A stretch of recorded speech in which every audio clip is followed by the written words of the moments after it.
Hello and welcome to the August PPM podcast. My name is Joe Becker and I'm here to talk today about infant CPR. But before we actually go into that, let me talk a few things for my instructors. Okay, for our instructors, our first thing I want to talk about is the monitors. For some strange reason, when we go to do a monitor, you have to remember for us to do a monitor as if you're teaching your regular old class. All your students are sitting out there, you're starting your class, and I come in and have a seat in the back of your class. That's a monitor, okay? There's nothing fancy, nothing extra, nothing special. It's a normal, regular class. So it's a full basic life support class. Nothing changes. What we're finding in the last couple of monitors, ones that I've done, ones that our other training center faculty have done, is that the person's trying to rush through. Okay, we had a complete basic life support class done in 30 minutes. Well, no, you can't cover all the material in 30 minutes. And in typical fashion, in 30 minutes, they forgot a lot of things that were actually supposed to be in that class. And so, yeah, guess what? They failed the monitor. And there's no reason for that to happen. These are experienced instructors. They do this on a regular basis.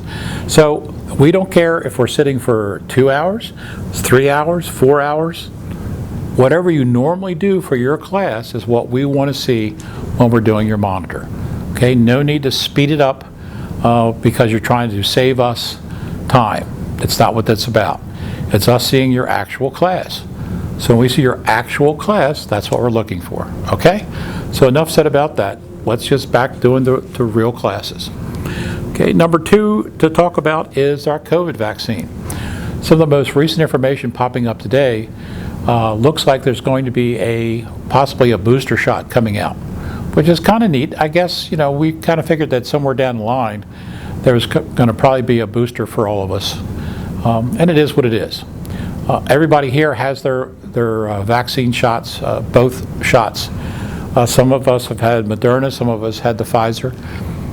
So we're all covered here. With that said, our students have the option, if they're vaccinated, if they wish to wear a mask. But it's almost getting to a point here in Maryland where I can see where we're going to be going back under probably a mask protocol coming up because the numbers are still going up. And the disappointing thing is the numbers are going up from the people that are not vaccinated. And really, by now, there's no reason why you shouldn't have gotten your vaccine. There's absolutely no reason in the world for not getting this vaccine. Every time I've talked to some people and they come up with a reason, it is really kind of a bizarre reason. Okay, there are no microchips in this. Some of the things are like just off the wall, crazy stuff. And so no, as a kid growing up, you had vaccines. In the military, when I was in boot camp, we got vaccinated. And I can't even tell you all the different ones we got vaccinated for. You just walked down the line and they used the air guns and you got it in both arms while you walked along.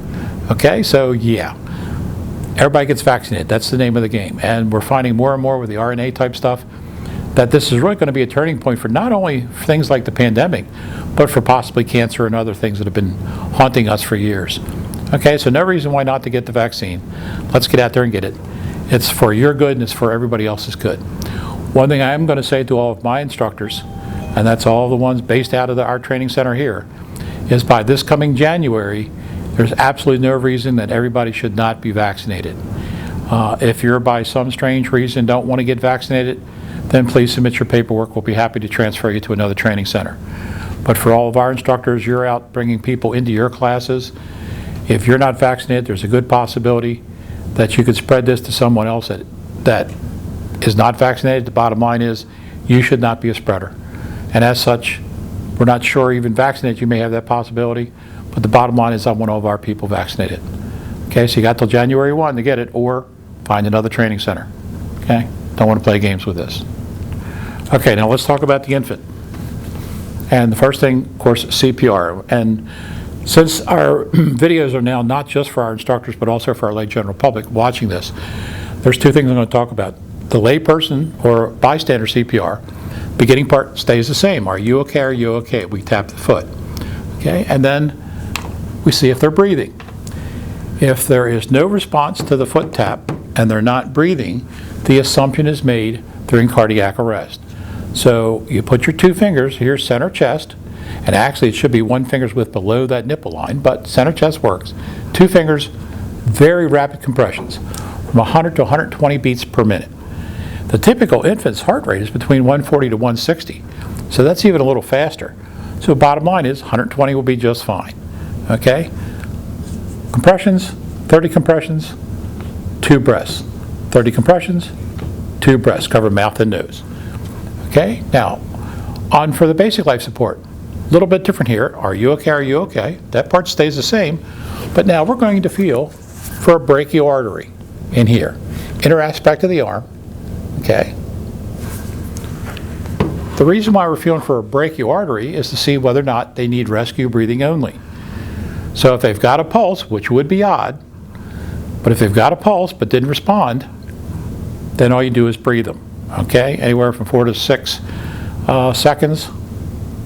Stick it around, stick closer to every 4 seconds, and give them a breath. We want roughly 22 breaths per minute. That's a little bit of an increase from the old days, but 22 breaths per minute. So gentle breath, just enough to see the chest begin to rise. The second you see chest movement, enough air is on board. We don't have to give no big breath. We only want to see a little bit of chest movement. Remember, the lungs are already full. The lungs are, once they're full, push up against the chest wall, and that's when you see chest movement. So you got plenty of air on board once you see any chest movement whatsoever. Don't overinflate. Okay, it causes multiple problems by overinflating. Okay, just enough to see the chest rise. Okay, enough said about that. The other thing that pops up is brachial. How come brachial? And when I ask my classes, I just did a class the other day, and I said to them, you know, you take a brachial pulse, and everybody says yes, everybody nods. And I said, but why are we taking a brachial pulse? Why not a carotid pulse? We take a carotid for the adult, we take a carotid for the child, but we don't take a carotid for the infant. How come? And everybody just kind of looks at you like, because we were always told to take, well, that's true, but everything we do in CPR, there's actually a logical reason as to why we do it. Okay? And there's a logical reason for this. If you feel your own trach, your own airway right here, it feels like a rigid tube. Why does it feel that way? Well, it feels that way because it has rings of cartilage that form around that tube to keep it a patent airway or keep it open. Okay, those rings of cartilage form at roughly 1 year of age.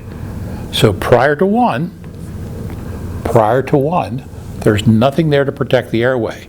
If we were to reach in for a carotid, you can actually collapse the airway, and then there's no mechanism there to spring it back open again. So anything around the neck area of a little guy this size is very dangerous for their airway. So that's why we do the brachial pulse, not the carotid. When you kind of understand that, if you bring that across to your classes, then they understand the reason why we're not reaching for a carotid, and they're less likely to make that mistake when they're working on the mannequins and doing their CPR on their mannequins. Okay? One of the changes that came out in the most recent thing, you know, we talked about the 2 fingers, okay, is that we've actually modified that you can use what's called an encircled hand technique, where you're actually reaching around, turn around a little bit more, so you're actually reaching around where the 2 thumbs are where the 2 fingers were, okay? And then back to the 30 compressions, and then the 2 breaths, okay? So pretty easy to do. A little more difficult to give breaths once you're using the encircled hand technique, but that is now an acceptable standard. So 2 fingers or encircled hand technique. One thing they came out with in one of their videos, and we've contacted them and have not got an answer back, was they made a comment about a heel of one hand. And we think that's a mistake because that literally covers the entire area of their chest all the way into their abdomen, and certainly does cover the xiphoid bone, which is not where we want to be. Okay, remember the term xiphoid means arrowhead, and we all have one. If you feel that little arrowhead right there, we want to definitely be above that area, not on top of or below. Okay. The other thing to talk about too is choking. And for the infant, the choking procedure is always done sitting or on your knees. Okay, it's never done standing, so don't let your students stand. People, don't stand and try to do a choking procedure. Notice I've got a hold of the head, so the head does not move over the thing. And remember that when you're doing a choking procedure on an infant like this is a conscious infant. In other words, they can't get air in, they're choking, but they're going to be moving around. So you've got to have them firmly planted here. If you try to stand and they get away from you, you're going to drop the infant. So that's why you're either sitting or on your knees. 5 back slaps. Sandwich, right over the other leg, and in for 5 chest thrusts, just like a CPR compression. And I hear people say, well, when you do the 5 back slaps, okay, so we'll get it over here, then take up and look in the baby. Well, you don't have to look in the baby's mouth. Why? You ever got a baby sleeping and tap them for something? What are they going to do? They start screaming. So when this baby's airway is completely obstructed and you're doing back slaps, if you pop that particle out, they're going to be screaming at the top of their lungs. So there really is no need to stare back in their mouth again in between your back slaps, not back blows anymore. Remember that was changed. Back slaps and the chest thrusts. Back slaps and the chest thrust. Once they go unconscious and you get them back up on the table, now it's back into CPR, and now you do want to look before you blow. Because at this point, since they're now unconscious, you're going to pop that particle loose. It's sitting in the baby's mouth, and if you see it, remember you can reach in and take it. No blind finger sweeps, but you can reach in and take that little particle out so that you don't blow that particle back into the patient. Okay, so that's the only time you're actually going to be staring their lips is before you actually reventilate the patient. Okay, so remember the term now, back slaps, not back blows. You can explain to your students why. If you don't know why, early on, when we used to use the term back blows, this is an international program. So overseas, some of the areas overseas literally just blew on the back of the infant. And they said, how's this supposed to work? And it was like, yeah, no, you're supposed to strike them. And they said, no, it says blow. Does not say hit the baby. Well, there's a language issue, and in their language, the term blow does not mean strike. So that's why it was switched over to back slaps, because the term slap means to strike in all languages. So we don't have an issue with language problems. So it's 5 back slaps now. Every once in a while you hear an older instructor say back blows, but it is back slaps. Okay? So that kind of covers a little bit of everything for our little baby thing to talk about. But there's a couple things that do come up from time to time that we'd like to get straight for everybody. As far as our lay general public, welcome to our PPM podcast.